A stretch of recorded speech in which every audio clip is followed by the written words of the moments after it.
আলু ব্যবসায়ীদের ধর্মঘট প্রত্যাহার, আজই হিমঘর থেকে আবারও আলু বেরোবে। খোলা বাজারে এবার তাহলে আলুর দাম কি কমবে, সেই প্রশ্নই থাকছে। আলু ব্যবসায়ীরা ধর্মঘট প্রত্যাহার করেছেন, গতকালকে বৈঠক হয় এবং সেখানেই সিদ্ধান্ত হয়েছে আজকেই হিমঘর থেকে আবারও আলু বাজারে বেরোবে। এবং সেই জায়গা থেকেই প্রশ্ন, তাহলে এবার কি আলুর দাম কমবে?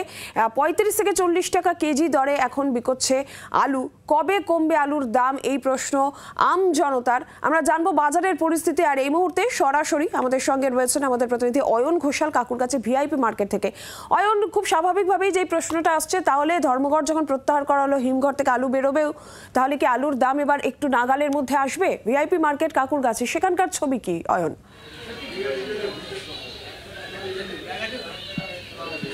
চন্দ্রমুখী আলুর দাম এই মরশুমে কমার সম্ভাবনা আর থাকছে না, কারণ চন্দ্রমুখী আলু পশ্চিমবঙ্গে উৎপাদন প্রায় হয় না বললেই চলে। বেশিরভাগ আলু উত্তরপ্রদেশ থেকে আসে। সমস্যাটা হচ্ছে জ্যোতি আলু একেবারে নিম্নবিত্ত নিম্ন মধ্যবিত্ত মানুষের দৈনিক সবজির মধ্যে একটি অপরিহার্য অঙ্গ। জ্যোতি আলুর দাম কোনোভাবেই কমানো যাচ্ছে না।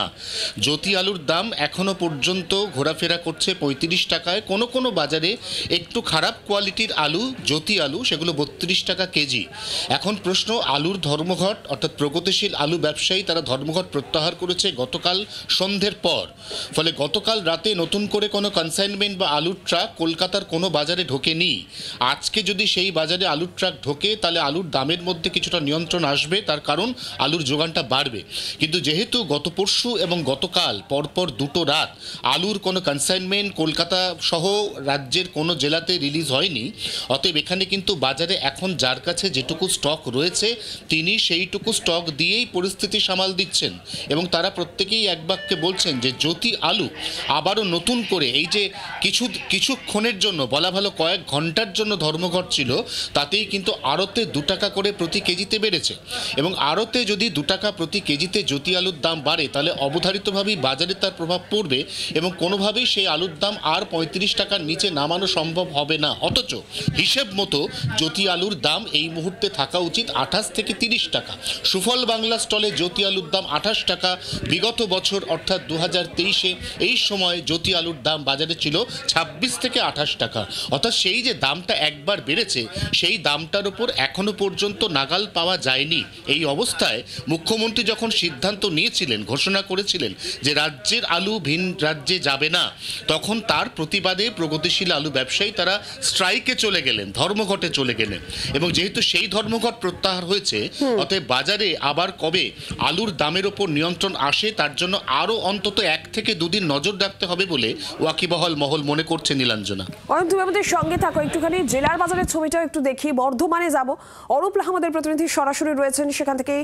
অরূপ, বর্ধমানে সেখানে বাজারের কি ছবি, কি পরিস্থিতি সেখানে?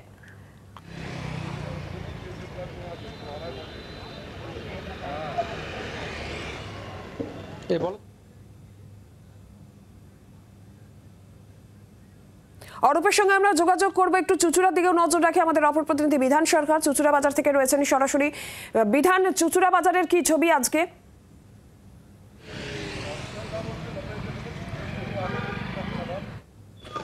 নীলাঞ্জনা, দেখো, অয়নদা যেটা বলছিল এটা একদমই ঠিক, যে আলুর যে যোগান, বাজারে যতটা পরিমাণ আলুর যোগান প্রতিদিন থাকার কথা, সেই যোগানে ঘাটতি রয়েছে। এবং গতকাল যেহেতু সন্ধ্যের পর প্রগতিশীল আলু ব্যবসায়ী সমিতি তারা জানিয়ে দিয়েছে যে তারা এই আলু সরবরাহের যে কাজ বন্ধ রেখেছিল সেটা তারা প্রত্যাহার করছে। এবং সেই মতো আজকে হিমঘরগুলো থেকে এবং আলুর যে আড়তগুলো, যেখানে মূলত আলুর লোডিং হয়, সেইখানে কিন্তু কাজ হবে এবং সেই কাজ হয়ে ট্রাক লোড হতে আজকে সন্ধে হয়ে যাবে। এবং রাত্রেবেলায় যদি সেগুলো সম্পূর্ণ হয়, তারপরে কাল থেকে সেই আলু বাজারে আসতে শুরু করবে।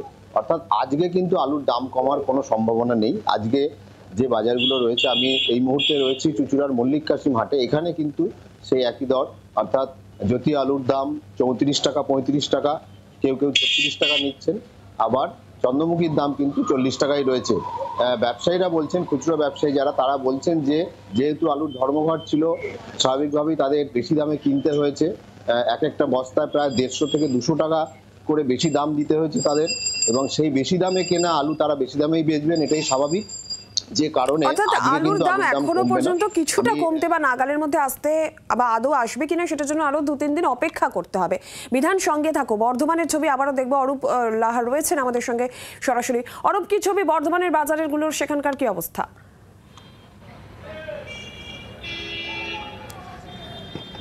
একটা ছবি প্রায় কার্যত একই। গতকালও আমরা দেখেছিলাম যে বর্ধমানের বিভিন্ন বাজারে খুচরো আলু অর্থাৎ জ্যোতি আলু বিক্রি হচ্ছে 35 থেকে 36 টাকা কিলো দরে এবং চন্দ্রমুখী বিক্রি হচ্ছে 40 থেকে 42 টাকা কিলো দরে। আজকেও কিন্তু একই রকম অবস্থা, অর্থাৎ বাজারের কিন্তু হেরফের হয়নি আলুর দামের ক্ষেত্রে। যেটা প্রশ্ন হলো যে মঙ্গলবার থেকে আলু বের হয়নি হিমঘর থেকে। মঙ্গলবারই কিন্তু সকালে আমরা দেখলাম দাম চড়ে গেছে, অর্থাৎ কিলোতে 3 থেকে 4 টাকা বেড়ে গেছে। এবং আজকে বুধবার, আজকেও কিন্তু আলু হিমঘর থেকে বের হয়নি, কারণ হিমঘর মালিকরা আজকে রাত থেকে আলু বের করবেন এবং সেক্ষেত্রে আলুর যোগানটা আগামী বুধবার বৃহস্পতিবার অর্থাৎ আগামীকাল থেকে সেই যোগানটা বাজারে আসবে। তাহলে একটা প্রশ্ন হলো যে মঙ্গলবার আলু বের হলো না, বুধবার আলু বের হলো না। মঙ্গলবার কি বললো যারা আড়তদার বা যারা মধ্যস্থতাভোগী, যে বাজারে আলু নেই অর্থাৎ হিমঘর থেকে আলু বের হয়নি বলে তারা খুচরো ব্যবসায়ীদের যে আলু বিক্রি করছেন সেটার দাম প্রায় 150 থেকে কখনো 180 টাকা 200 টাকা বেশি দরে বিক্রি করেছেন। আজকেও তো আলু নেই, বুধবার আজকে সকাল, আজকেও আলু নেই। তাহলে আজকের দাম কিন্তু বাড়লো না, যেহেতু হিমঘর মালিকরা বা প্রগতিশীল আলু ব্যবসায়ী সমিতি তারা সিদ্ধান্ত নিয়েছে বুধবার রাত থেকে আলু বের হবে, সুতরাং সেই কারণেই আলুর দাম বাড়লো না। অর্থাৎ এটা পরিষ্কার বোঝা যাচ্ছে যে আড়তদার বা যারা মিডলম্যান তারাই কিন্তু আলুর বাজার, খুচরো বাজারটাকে তারাই নিয়ন্ত্রণ করছে, না নিয়ন্ত্রণ করছে ব্যবসায়ীরা, না নিয়ন্ত্রণ করছে প্রশাসন। এবং সব থেকে মজার ব্যাপার হলো যে অন্যান্য জেলায় যেখানে টাস্কফোর্স তারা সক্রিয় বিভিন্ন বাজারে হানা দিচ্ছে, বর্ধমানের বাজারে কিংবা বর্ধমানের আলুর যে আড়ত সেখানে কিন্তু টাস্কফোর্সের কোনো দেখা মেলেনি। কার্যত বলা যায় বর্ধমান জেলার যে টাস্কফোর্স তারা কার্যত নিষ্ক্রিয়। কেন আলুর দাম হঠাৎ করে বেড়ে গেল 3 থেকে 4 টাকা প্রতি কিলোতে, আজকেও একই দাম বাড়া আছে। অথচ আলুর যে যোগানের প্রত্যেকটা আড়তদারের কাছে বা প্রত্যেকটা মধ্যস্থত্বভোগী তারা আলুর থেকে কৃত্রিমভাবে অভাব সৃষ্টি করছে। প্রত্যেকটা আড়তদারের যে গোডাউন বা গুদামঘর সেখানে প্রচুর পরিমাণে আলু মজুদ আছে।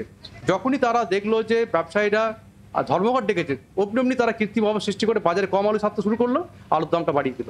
ধন্যবাদ অরূপ, ধন্যবাদ অয়ন। বিধান, তোমাদেরও। বাংলার আওয়াজ, বাঙালির আবেগ, জি 24 ঘন্টা।